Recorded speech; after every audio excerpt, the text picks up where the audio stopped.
today we're gonna learn how to draw an Angry Bird. As you see right here, we have a legit Angry Bird. Now let me just switch the page so you can learn how to draw one.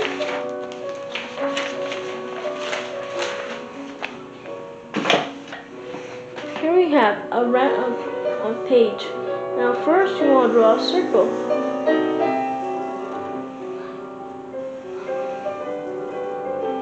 Next you want to draw some of his feathers sticking up. Then you want to draw circles.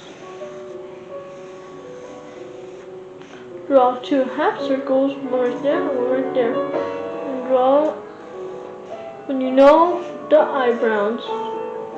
And draw a pretty, but not too long, beak. Don't make it look like a nose either.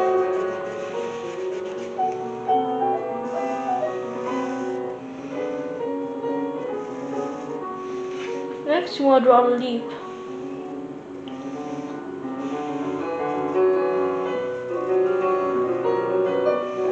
Now you got a leaf and an Angry Bird. And of course, the Angry Bird is mad at the leaf being on his beak.